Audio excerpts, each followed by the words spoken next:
I want to share with you some research, and as a researcher, when I started hearing these stories and anecdotes, and also some of the logic behind why mindfulness should work, it's kind of my reaction that this is all nice and good, but how does it really look from the perspective of the data, right? If we get some data, do we actually find some beneficial effects of mindfulness in the workplace?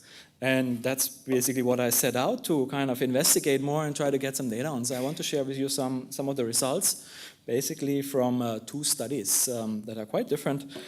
I'm going to start off with one study that we conducted actually in collaboration with Rasmus and the Potential project at If Insurance, the company that Rasmus had just given you one example from.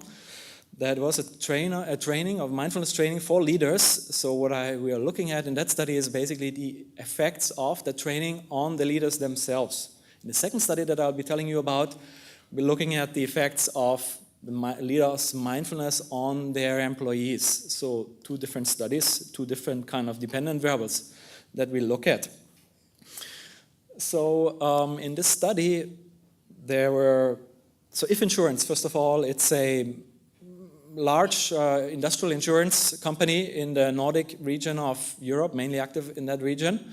So the employees that at If are generally they're very well qualified. They often have an engineering background and so on because they need to evaluate quite complex products. So the training that was conducted was particularly designed for some of their leaders, developing leaders, right? So these are not necessarily the very top leaders, but leaders at different levels in Denmark who participated in a training program. And what we did is basically we collected data at 2 points of time. One time before the training started, and that was in the beginning of 2012. So when I say recent studies in academia, things proceed a little bit more slowly, right? So we still consider that recent, beginning of 2012, and then we got data again at the end of the training program. That training program takes about 2 months, where every week new practices, themes are being introduced. And there's basically a daily practice, homework practice, also practice in the organization that the participants are encouraged to participate in. So we got the data at 2 points of time, and so we could compare the ratings before and after. If there are any very burning questions about the design, then please raise your hand and interrupt me because it's important that you understand the kind of the design, the logic of that study. Right? Oops, no, that was wrong. Okay, that was the wrong button. I am hopefully still in the moment, yes. Okay, now I'm back to the moment, not having jumped ahead to the end. I'm coming back to the moment, the present moment. Okay, it's wonderful. So one thing that we asked is basically kind of a manipulation check, more or less. Mindfulness, you heard already from Rasmus about what it is. What we did, we basically said, well, we're looking at 4 different aspects of mindfulness that are relevant. One we called internal awareness, so being awareness, for example, of your emotions, of your feelings, of your thoughts. One we called external awareness in the workplace, for example, it's being aware of your colleagues, right? What they're doing and how they are and so on. The third one is having focused attention, right? So when you're working on something, can you really focus your attention on that? And the fourth one is absent-mindedness, kind of the opposite, working on autopilot, right? Just doing things and not even know that you're doing them, and at the end of the time, what was I just doing the last 10 minutes and so on, right? So these 4 components we measured before and after, and you can see that basically we measured them on a 7-point scale, and these results are all what we call statistically significant, right? So they all were significantly higher for the first 3 and significantly lower for the 4th measurement after the training, right? So basically that suggests that, yeah, the participants did feel like it benefited them. Based on their self-reports, it benefited their various aspects of their mindfulness going through that training program. Now, this may be more interesting. We also had some additional measures of their job satisfaction, right? How satisfied they were, and actually, wow, 7-point scale, those if insurance employees are really very, very satisfied. They're already starting off with 6, right? It's kind of a little bit hard to get an effect there when everybody is so satisfied already. So maybe you want to apply to that company, right? Emotional commitment to the organization also went up, so people felt more emotionally committed to the company, right? Feeling positive about being part of the company, so on. Emotional exhaustion went down afterwards, after the training. So it wasn't that high at the beginning, but there was still a substantial level, and it came down significantly. So people felt less emotionally drained from the work, right? Less likely to get burned out from the work. And then finally, their supervisors rated their, what we call the organizational citizenship behaviors, their willingness to help others, going over and above their kind of job description. So that was rated by their participant supervisors, not themselves, and that was rated higher. So the supervisor thought that these leaders were actually being more willing to help, providing more organizational citizenship behaviors to the organization and to their colleagues and to others. So they were more willing to help out. So I thought these were quite encouraging findings. We had some additional findings. So this is just basically a correlation shown over the number of minutes people practice. As Rasmus mentioned, 10 minutes per day. So we asked them, self-reported later on, how much did you actually practice per week? And then we simply summed that up. So if they practice 10 minutes a day, it would be 70 minutes per week if they included the weekend, right? If we do it for 8 weeks, so and it adds up. So, and basically what we found is for a lot of variables, we found that practice actually matters. So basically it's not just being part of the training, but it actually matters whether you actually, as Rasmus says, sit down, right? Whether you do that practices, and that refers to the formal practice, right? There was a formal practice of formal mindfulness training, in addition then to possibly doing the application, right? So it really seems like, well, the more you do, the more you benefit, right? The more you practice, the higher the minutes, the lower the turnover intention, so the less likely people, and that's an indication of how unhappy partly people are with their jobs, so less likely to look for employment elsewhere. Basically, they were quite happy to stay. And similar, again, for these organizational citizenship behaviors were quite strongly correlated to their reported mindfulness practice in minutes. So these were quite encouraging findings, I would have to say. Some caveats. One problem is that the sample size was relatively small, so we'd like to get similar data from a larger group and replicate this. And what we also like to get is, of course, data from a control group that is a really, really good control group, like kind of a weightless control group, right? Where we then can compare, right? And rule out the possibility that partly there are kind of social demand effects or desirability effects that people just give higher ratings. So it's an encouraging study, and it's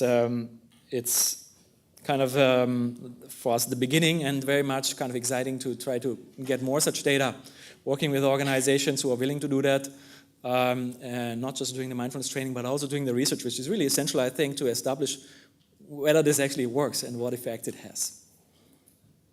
Okay. So moving on to the second part. So this was basically the leaders themselves were doing the training and rating how satisfied they were and so on. So then we were kind of interested in finding out, well, what about influence on others, right? Leaders are very much, the point of having leaders is that they do something good for the organization, right? So perhaps more than anything else, rather than their own job satisfaction and so on, it's the question of how are they influencing the organization? Are they making it more productive? Are they making employees more satisfied and so on, right? Are they helping the organization? And of course, that's what leadership research has been looking at for a long, long time. I want to just show you one study that the findings from a study that we published already last year, basically looking at this question. We measured the leaders' mindfulness. This time it's not training, it's a trait measure, as we call it. So people self-rated their mindfulness on a scale, and we correlated it to some employee variables. And we found basically that the more mindful the leaders were and they scored on the scale, the higher their employees, their subordinates' performance on the job, the lower the deviance. So they were less likely to do deviant behaviors like not working as hard as they should or coming late and things like that, right? So that probability went down.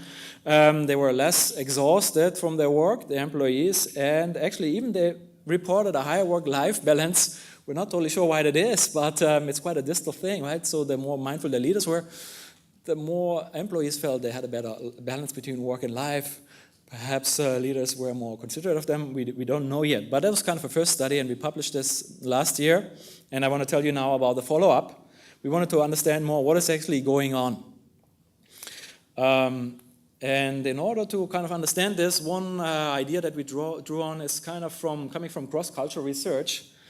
And it's kind of an old distinction between different modes, and one mode is called the doing mode, and I think it's got, in leadership research, it's a lot consistent with that mode, or based on that kind of, and say it's all about doing, right? So most of the theories and approaches to leadership about doing, leadership behaviors and so on, right? What are leaders supposed to be doing, right? They're supposed to be charismatic, they're supposed to direct, and so on, right? These are pretty much, you could think of them as what? Western models, American models, right? A leader is taking charge, right? He's supposed to take charge, he's controlling, right, what's going on, he's controlling the agenda and so on, right? Likes to control everything, is a man of action, right? As I was preparing it, like John Wayne came to my mind, I don't know why, but I guess, so very much taking charge, doing things, right? And it's also in research, there's this distinction between different functions of attention, right? Attention can also be much used instrumentally to control things, right? We want to be in control of the situation, so we're paying attention to the situation, right? Seeing if we can figure everything out, we have all the necessary information, and so on. And that's been, I would say, the dominant approach. Now, mindfulness seems to be quite different, right? And we have the definition already, so just very briefly, right? It's being more about being openly in the present moment, open to possibilities, right? One famous quote by Jon Kabat-Zinn, who you may know, the founder of the mindfulness-based stress reduction program.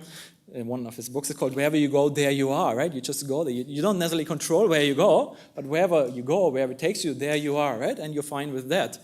So it's quite a different mode, and this could be related to kind of the being mode.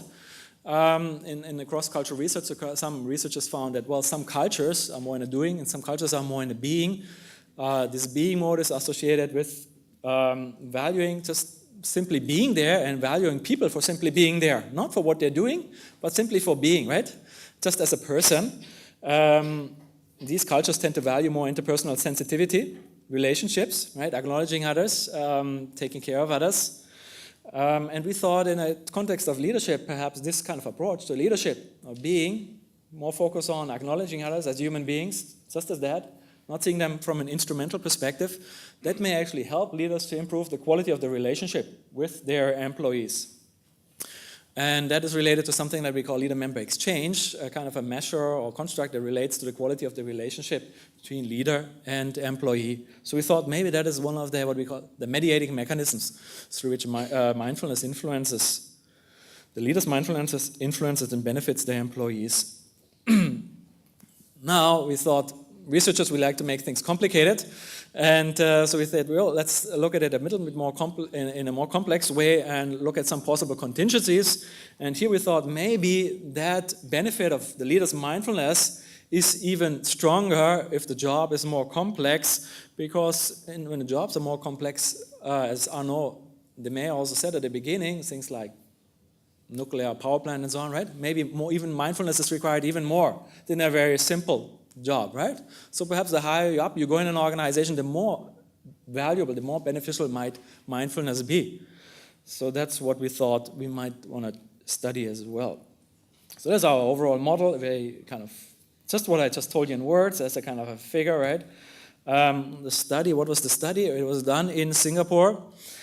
We measured the leaders' trait mindfulness, and as well as their hierarchical level as an indicator of their complexity, job complexity. So high up in the hierarchy, more complex jobs, right? I think we can relate to that. And then from the employee, we got measures of how effective they thought the leaders were, their task performance, job satisfaction, and the rating of the quality of their relationship with the leader, as well as a measure of task routineness, as again indicating complexity. A very routine job is not typically very complex, right? So these were the sample of the participants. This was the measure that we use for mindfulness, in case you're interested. That is kind of the most well-known measure, mindful attention and awareness scale. So it asks questions such as this. It seems I'm running on automatic without much awareness of what I'm doing. I rush through activities without being really attentive to them.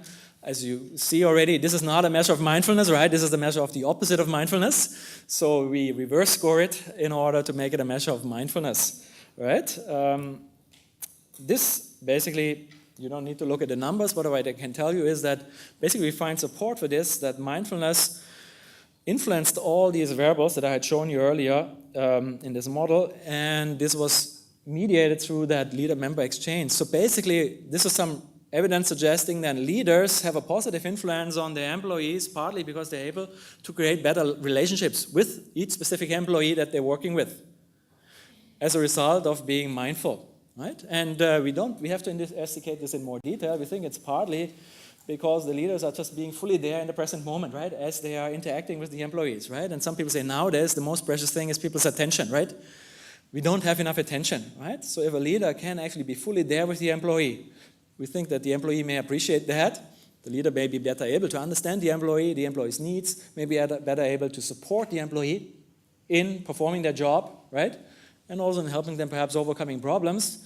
And as a result, the employees appreciate that. They think that the leader is being more effective. They rate the quality of the relationship higher and they perform better. And they're more satisfied with their job, right? So, and in addition, just very briefly, we did find, when it comes to relation to employee performance, that basically this graph means that what we call a slope is steeper. So it means the higher up those leaders are in the hierarchy, the more they benefit from being mindful, right?